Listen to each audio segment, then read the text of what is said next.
네, 계속해서 관련 내용 자세히 짚어보겠습니다. 중동지역학 박사인 김수환 한국외대 융합인재학부 중동이슬람 전략 교수 모셨습니다. 어서 오십시오. 안녕하세요. 네.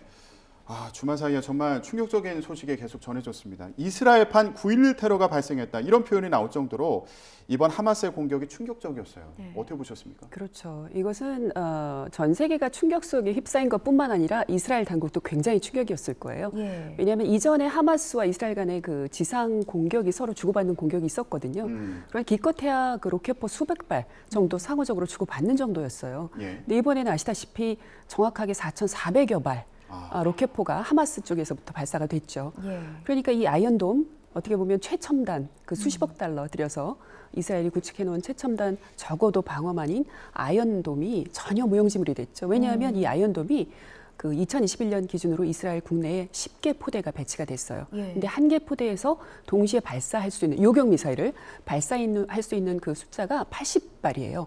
그러면 10개 포대에서 800발. 동시에 800발밖에 발사를 못한다는 얘기인데 이번에 4,400발을 하마스에서 공격을 한 이 로켓포로 이걸 도저히 감당해낼 수가 없었던 거죠. 그러니까 상당히 이전 그 패턴과 양상이 다르고요.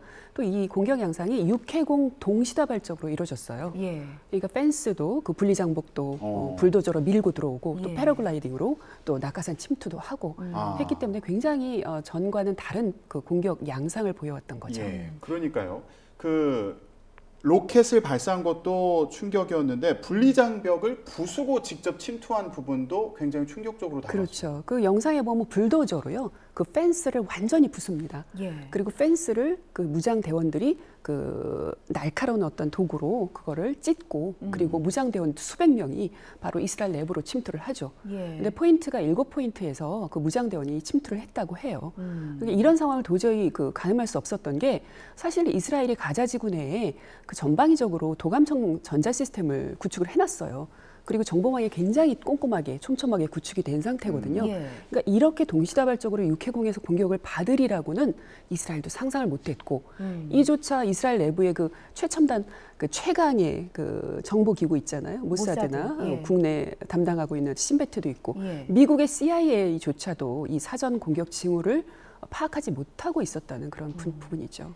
그 촘촘하게 준비했던 안보망이 순식간에 무력화됐다는 게 세계에 던져준 충격도 상당할 것 같거든요. 그렇죠. 근데 이게 이렇게 쉽게 뚫릴 정도인 건지 안보망이 좀 무력화될 정도로 혹은 그만큼 더 치밀하게 준비했다는 건지 이 사태를 어떻게 봐야 됩니까? 두 가지가 맞는 것 같습니다. 일단 하마스가 그동안 치밀하게 준비해왔던 정황이 있거든요. 왜냐하면 최근에 보도된 바로 의하면 지난 8월부터 사실 수개월 전부터 이런 대규모 공격을 굉장히 구체적으로 치밀하게 계획을 해왔다. 왜냐하면 이전에 하마스와 또 시리아 시아파 무장 조직인 헤즈볼라와 또 이란의 혁명수비대 같이 모여서 베이루트에서 모의를 했고 수차례 회의를 했고 또 이번 달 2일에 공격 전에 이런 대규모 공격을 이란이 승인을 했다. 뭐 이런 그 보도가 있습니다. 네. 그렇기 때문에 상당히 치밀한 그 계획이 있어 왔고요. 그럼에도 불구하고 이스라엘은 사실 전략적으로 보면 군사력으로 보면 이스라엘은 당연히 우위에 있습니다. 하마스보다. 그런데 너무나 급작스럽게 너무나 상상을 예상하지 못한 전방위적인 공격을 당했기 때문에 이스라엘은 굉장히 당혹스러운 것이죠. 그러면 이제 이스라엘이 어떤 식으로 대응할지 이것도 관심인데 그렇죠. 가자 지구에 지상군을 투입해서 직접 대응할지 이거 어떻게 보십니까? 지상군 투입도 고려하고 있습니다. 실질적으로 2014년에 이스라엘이 하마스의 지상군 투입을 했었거든요. 근데 이번엔 그때와 상황이 좀 다른 게 인질이 납치돼 억류돼 있어요. 근데 그 인질이 가자 지구에 억류된 인질이 지금 한 150명 정도로 알려지고 있는데 그 인질의 향방의 위치가 파악이 안 되고 있어요. 뭐 지하 터널에 숨겨놨다. 그리고 몇 시간 전에 그 하마스 지도부가 공식적으로 발표를 했죠. 이렇게 가자지구 민간인 공격하면 우리 너희들 인질 한 명씩 처형하겠다. 그래서 동영상으로 유포하겠다. 이런 아주 처참한 그런 성명까지 발표를 했는데 인질의 향방과 위치가 파악이 안 되기 때문에 만약에 무리하게 이스라엘군이 지상군을 파병했을 경우에 발생할 수 있는 어떤 인질의 희생, 민간인의 희생은 네타냐후 정부가 가뜩이나 지금 이런 상황으로 곤욕을 면치 못하고 있는데 과연 그런 정치적 타격이 얼마나 클지 이것을 네. 감내해낼지는 한번 두고 봐야 될 것 같습니다. 그래서 네타냐후 정부도 과연 전면전으로 지상군을 파견할지 아니면 인질을 상대로 인질을 고려해서 어떤 전략적인 공격을 할지에 대한 어떤 딜레마에 빠져 있는 건 분명한 것 같습니다. 예, 만약에 지상군을 투입한다면 이거는 더 직접적인 대응이고 더 확전을 선포하는 거다 이렇게 볼 수 있는 그렇죠. 겁니까? 어떻게 보면 지금 뭐 중동 지역까지 확전이 가능성이 있느냐에 대한 그런 의구심들이 많아요. 근데 제 개인적으로는 중동 지역까지 확전 가능성은 적다고 보고 있는데 그렇게 희망은 하고 있는데 만약에 이스라엘군이 지상전 혹은 전면전으로 간다면 이것이 다만 이스라엘과 하마스 간의 전쟁이 아니라 그 외부 세력까지 같이 개입이 될 수 있는 상황으로 번질 수 있기 때문에 그건 상당히 위험한 상황으로 번질 가능성이 큽니다. 지금 인질들의 행방을 알 수 없다고 하셨는데 규모조차도 아직 정확하게 파악이 되지 않은 것 규모가 같아요. 처음엔 100명이라고 그랬다가 130명, 지금 150명까지 늘어나고 있어요. 예. 근데 그 인질들이 그 이스라엘 국민뿐만 아니라 여러 나라 국민들이 지금 인질로 잡혀 있기도 하고 또 희생이 되기도 했잖아요. 네. 다른 나라들이 개입할 가능성에 대해서 어떻게 보십니까? 있죠. 미국 같은 경우는 미국은 지금 사망자만 11명으로 발표되고 있고요. 영국 같은 경우는 10명이 사망 혹은 실종되고 있거든요. 그렇기 때문에 그 외에 다른 국가 그 인질들도 있고요. 그리고 이스라엘은 이중국적을 허용하기 때문에 또 이스라엘인이면서 또 이중국적자들이 많아요. 물론 대부분 이스라엘 유대인의 인질들이 많다고 지금 보도되고 있지만 특히나 미국 같은 경우는 인권을 굉장히 중요시하는 그런 그 국가이기 때문에 희생된 미국 인질, 희생된 미국 사망자들에 대한 어떤 일종의 보복 작전은 좀 펼 것 같습니다. 미국인 사망자 같은 경우에도 지금 계속해서 업데이트되고 있는 것으로 보입니다. 앞서 저희가 9명으로 전해드렸는데 또 이제 11명으로 네, 11명으로 1시간 전에 보도에 의하면 11명으로 증가했습니다. 예, 저희가 앞서서 이스라엘이 가자 지구에 지상군을 투입할까 이 가능성에 대해서 얘기를 했는데 지금 나오고 있는 하마스 쪽에서 나오고 있는 그 경고를 보면 민간을 폭격하면 인질을 처형하겠다 이렇게 얘기했습니다. 네, 맞습니다. 자, 이런 상황이라면 이스라엘이 뭐 지상군 투입은 물론이고 폭격 같은 방식으로 대응하는 것도 굉장히 좀 주저할 수밖에 없는 거 아닌지. 그렇죠. 아까 말씀드린 대로 지상군 파견뿐만 아니라 전면적인 공격 자체도 지금 쉽지가 않은 상태예요. 인질을 한 명씩 처형하겠다. 마치 2014년에 IS가 이슬람 국가 스테이트는 IS가 자행하던 그런 행태를 보이겠다는 거거든요. 하지만 그게 또 하마스 입장에서는 결코 쉽지 않은 것이 이렇게 인질을 처형하고 그것을 동영상으로 유포한다면 결국은 이들은 스스로가 무장 테러 조직이다라는 것을 자인하는 그런 꼴밖에 되지 않기 때문에 형국밖에 되지 않기 때문에 그렇게 위협은 하지만 과연 이들이 그렇게 자행할까 하는 것에 대한 마찬가지로 이스라엘이 전면전 지상군을 파병하는 것에 주저하는 것처럼 하마스도 역시 이러한 결정은 결코 쉽지는 않을 것이다. 라는 판단입니다. 그렇군요.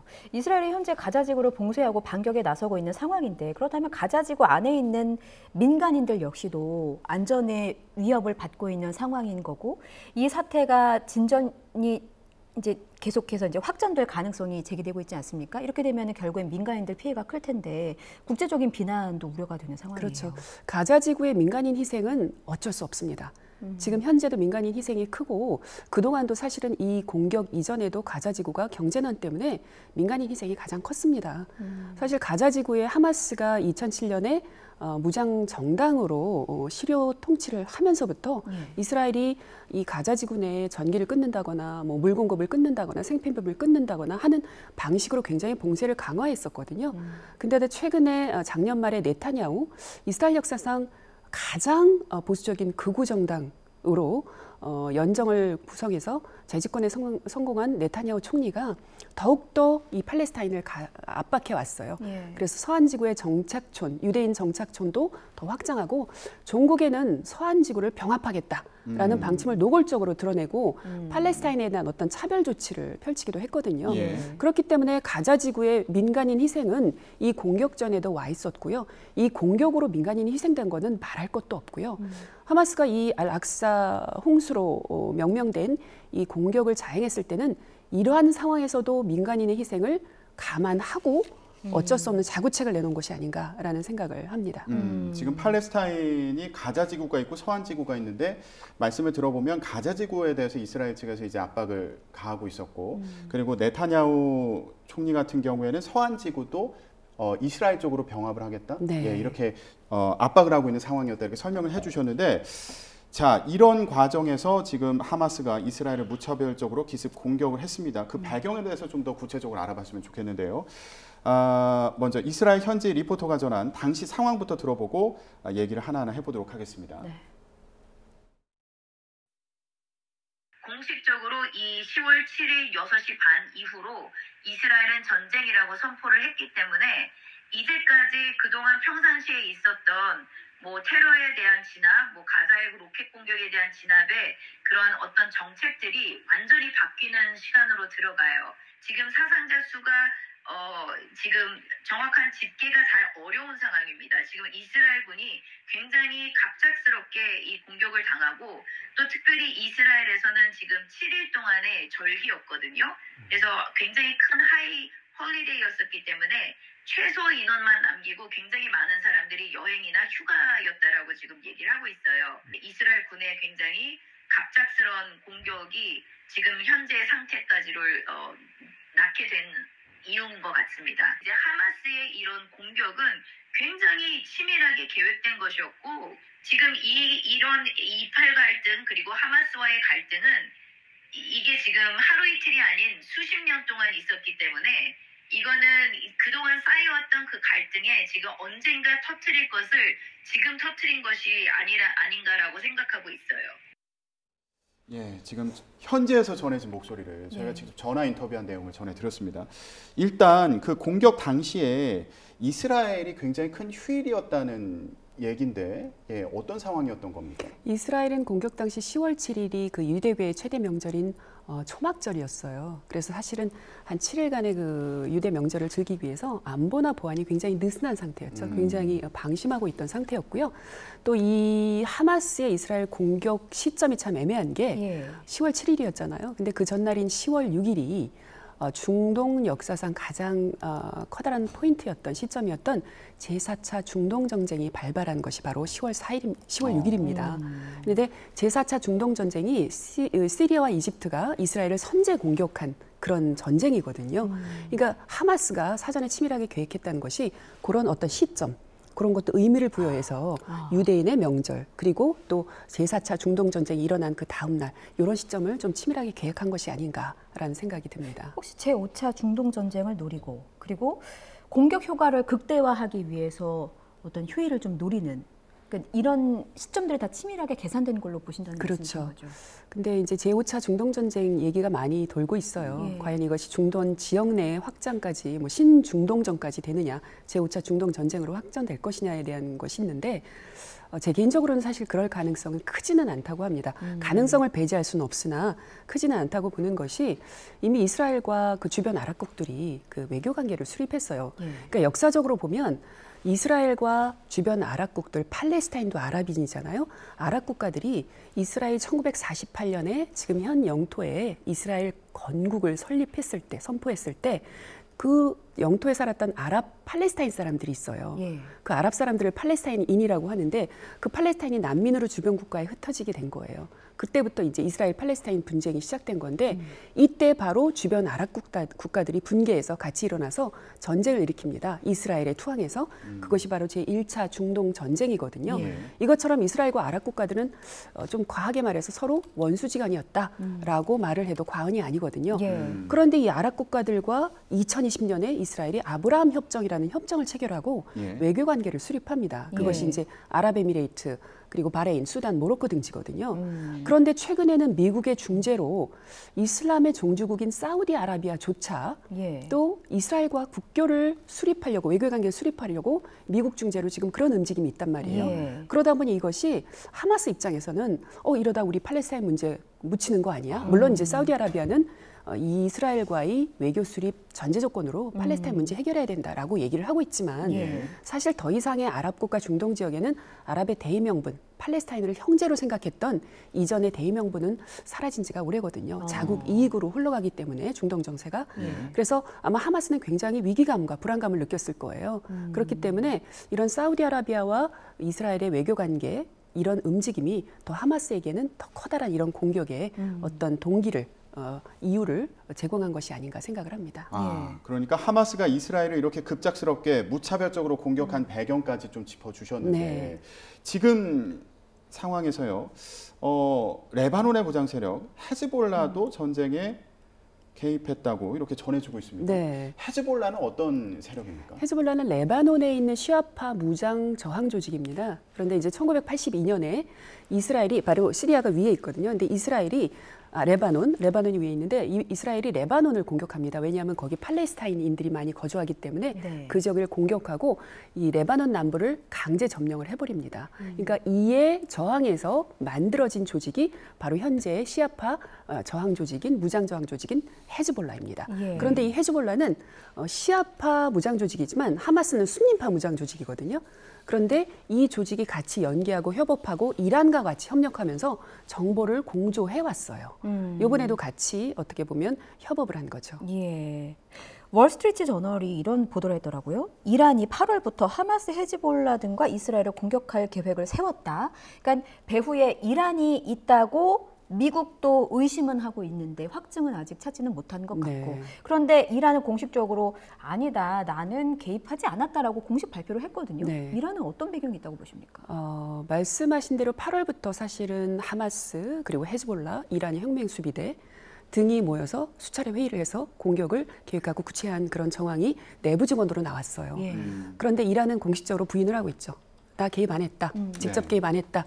미국도 심증은 있는데 거기에 대한 이란이 개입했다는 직접적인 증거 없다라고 발표를 했어요. 예. 네. 그런데 이란이 배후에 있는 가능성에 대해서는 굉장히 저는 높게 있다고 봅니다. 왜냐하면 이러한 대규모 공격이 하마스 단독적으로 이루어질 수 없어요. 수개월 동안의 훈련과 계획을 거쳐서 나와야 하는 공격 규모고요. 예. 그리고 이런 것이 이란의 명시적인 동의 없이 단독 하마스 무장 조직의 단독 공격으로는 이루어질 수 없는 규모이기 때문에 이란이 배후에 있고 지원을 했을 것이다라는 그런 추측이 가능한데 미국은 애써 이 부분에 대해서 무마를 하고 부인을 하려는 입장이 미국의 내년에 11월 대선이 있지 않습니까? 예.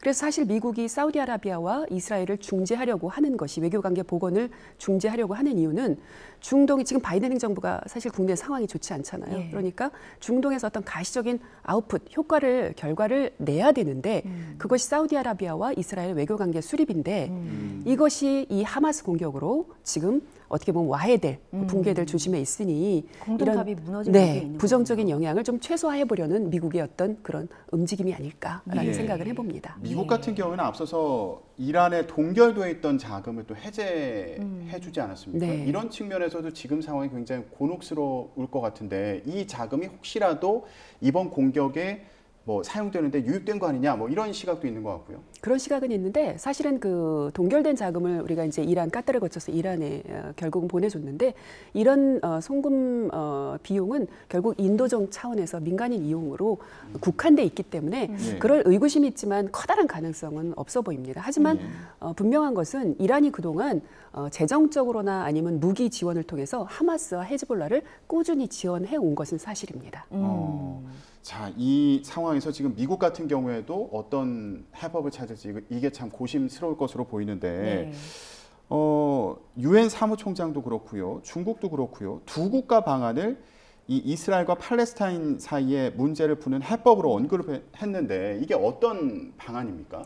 제가 아까 말씀드렸던 1948년에 이스라엘 건국 후 발생했던 1차 중동 전쟁이 있고요. 그리고 2차 중동 전쟁이 1956년에 발생하고 3차 중동 전쟁이 1963년에 발생을 합니다. 예. 이 3차 중동 전쟁 때 6.1 전쟁이라고 하는데 이스라엘이 이집트의 시나이 반도와 가자 지구를 점령하고 요르단 영토였던 서한 지구를 점령하고 시리아 영토였던 골란 고원을 점령을 합니다. 예. 그런데 이 투 스테이트 솔루션 두 국가 해법은 결국 1993년과 95년에 오슬로에서 협정을 맺어요. 이스라엘 팔레스타인 문제 도저히 해결 방안이 없다. 그렇다면 한 영토에서 두 국가가 공존하자. 그런데 그것은 국경을 경계선을 1963년 제3차 중동전쟁 이전의 경계, 즉 이스라엘이 가자지구 시나이 골란반도 또 서한지구 그 점령한 이전으로 되돌려놓고 거기서 평화롭게 공존을 하자라는 그런 해법이 바로 투 스테이트 솔루션, 두 국가 해법이었어요.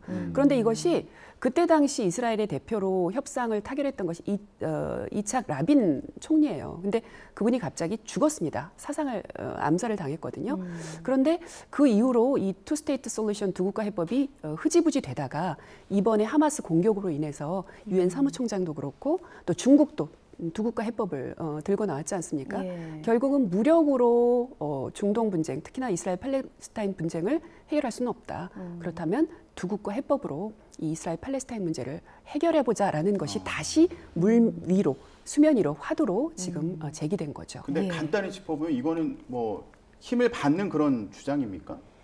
사실은 실현 가능성이 과연 있을까라는 것은 조금 의구심이 큽니다. 왜냐하면 이스라엘에서도 그렇고 팔레스타인은 받아들일 수도 있을지 모릅니다. 그런데 이스라엘은 우리는 이 유대국가, 완전한 하나의 유대국가로 건설을 하겠다라는 게 목표이기 때문에 예. 과연 이 그러니까 두 국가 해법을 받아들일지는 그거는 미지수입니다. 하지만 이번 하마스 공격으로 인해서 예. 또 이스라엘 입장이 굉장히 곤란한 상황에 처해 있고 예. 말씀드렸다시피 네타냐후 정부가 그 국내 사법화 무력화 정책을 단행하면서 사실 이번에 모사드나 신베트 같은 세계 최강의 정보기관들이 이 공격을 감지하지 못했던 배후도 국내 이런 정치적인 문제가 너무 혼란스러운데 모사드나 신베트의 수장인 정보기관의 수장인 엘리트들이 이 네타냐후 정부의 이런 사법부 무력화 정책에 반대하고 나섰거든요. 그러다 보니까 이쪽 하마스나 팔레스타인 문제, 이 문제에 신경을 못 썼다는 거예요. 그러니까 이 네타냐후 구구 정부에 대한 어떤 비난을 이번 사태에 대해서 면치 못할 것으로 생각이 됩니다. 예, 안팎으로 굉장히 혼란스러운 상황이고 오랜 기간 이어져 온 갈등이기 때문에 사실 뾰족한 해법이 없는 상황에서 이제 우리의 고민은 그러면 우리 기업들, 이스라엘에 진출해 있는 우리 기업들, 그리고 현재 살고 있는 우리 교민들의 안전을 어떻게 보장할 것인가, 이 부분인 것 같아요. 그래서 현지 상황은 지금 어떤지 저희가 현지 리포터 통해서 또 들어봤습니다. 들어보시겠습니다. 한인 동포들은 570명 정도가 한인들이 여기 생활하고 있는데요. 지금 아직까지 한 명도 피해 상황이 접수된 것은 없고요. 아시켈론과 아시도드에 살고 계셨던 분들이 다른 쪽으로 이동해서 대피하라는 명령을 받아서 움직였다는 소식은 듣고 있습니다. 문제가 되고 있는 것은 벤구리온 공항은 닫지를 않지만 여행사들이 자신들의 안전을 위해서 지금 비행기를 많이 캔슬하고 있는 중입니다. 여기에서 이제 나가려고 하셨던 분들 어제 오늘 굉장히 많은 캔슬레이션이 되게 많아서 지금 나가는데 어려움을 겪고 있다는 소식을 많이 듣고 있습니다. 특별히 여기 계시는 이스라엘에 거주하시는 분들이나 자꾸 방문하신 분들 지금 현재 방공호가 어디를 다니시든지 방공호가 어디 있는지를 눈여겨보셔야 되고요. 로켓 사이렌이 울리는 순간에 바로 방공호로 이동해서 피하셔야 되는 것이 되게 중요하고요. 가능하면 집안에 계시는 것을 지금 권고합니다. 예, 아직까지 피해는 없습니다만 계속해서 혼란스러운 상황이기 때문에 언제 피해가 발생할지도 모르는 그런 상황인 것 같아요. 그래서 우리 정부는 어떤 조치를 좀 취하면 좋을지 외교적으로 좀 조언을 해주신다면요. 네, 지금 현재 아마 외교부하고 대통령실에서 긴박하게 상황 대책 논의하고 대책을 마련하는 중으로 생각되는데요. 아마 우리 교민에 대한 어떤 직접적인 피해는 아직 없고 앞으로도 없어야 되겠지만 지금 저희 이스라엘에서 2.5단계 여행 경보 특별 그 여행 주의보를 발령을 했죠. 그리고 하마스는 4단계 당연히 여행 금지 지역으로 경보를 했는데요. 우리나라에 미칠 영향이나 교민에 미칠 영향에 대해서는 아마 신속하게 그 상황을 보면서 우리나라가 최악의 경우에는 군수송기를 파견해서 교민들을 대피시킬 가능성도 있고요. 지금 현재는 제3국으로의 그 출국을 권유하고 있는 상황입니다. 그런데 이제 유가 문제를 또 우리가 무시할 수는 없잖아요. 과연 유가가 우리나라 경제에 어떤 영향을 미칠 것이냐를 봐야 되는데 지금 현재 이 하마스 공격으로 아무래도 단기적으로 유가 급등 혹은 유가 변동을 피할 수는 없을 것 같습니다. 그런 상황은 불가피하지만 아마 장기적인 유가 변동, 유가 상승의 요인으로 작동하지는 않을 것 같다. 왜냐하면 이스라엘이나 팔레스타인이 산유국이 아니고 석유 생산국이 아니고 이 상황에 만약에 중동전으로 확대되지 않고 확전되지 않는다면 또 미국이나 이란의 어떤 국제전으로 확전되지 않는다면 그 유가 변동의 그 영향은 제한적일 것이다. 그래서 우리는 이러한 중동 경제나 세계 경제의 어떤 불확실성 또는 변동성을 예의주시하고 긴장을 늦추지 말아야 되겠다 생각합니다. 일부에서는 호르무즈 해협을 만약에 이란이 봉쇄한다면 유가가 더 오를 거다 이런 전망을 하기도 그렇죠. 하더라고요. 이전에 이란 같은 경우는 호르무즈 해협 봉쇄를 통해서 수차례 또 세계 경제 유가에 대한 불안감을 야기시켰지 않습니까? 근데 이란 입장에서도요 지금 그게 쉽지가 않은 게 이란도 지금 사우디아라비아의 외교 관계를 회복을 했잖아요. 외교 관계 복원을 했거든요. 그렇기 때문에 지금 이 사우디와 이란이 화해 무드가 있었어요. 그게 중국이 중재를 했었죠. 그런데 이번에 이제 이런 사태가 벌어짐으로써 이란도 이 문제에 대해서 물론 라이시 대통령이 하마스가 공격한 이후에 하마스 지도부와 이슬라믹 지하드 지도부에 전화를 해서 팔레스타인의 어떤 시오니스트들은 지지자들 그들은 물러나야 된다. 이 상황에 대해서 책임을 져야 된다. 이라는 팔레스타인의 평화 노력에 대해서 행위에 대해서 지지한다라는 그런 메시지를 전하긴 했지만 이란 역시 이런 문제가 국제전으로까지 미국과 대립, 사우디아라비아 대립 양상으로 번지는 것을 조금 주저하는 상황은 아닌가 생각합니다.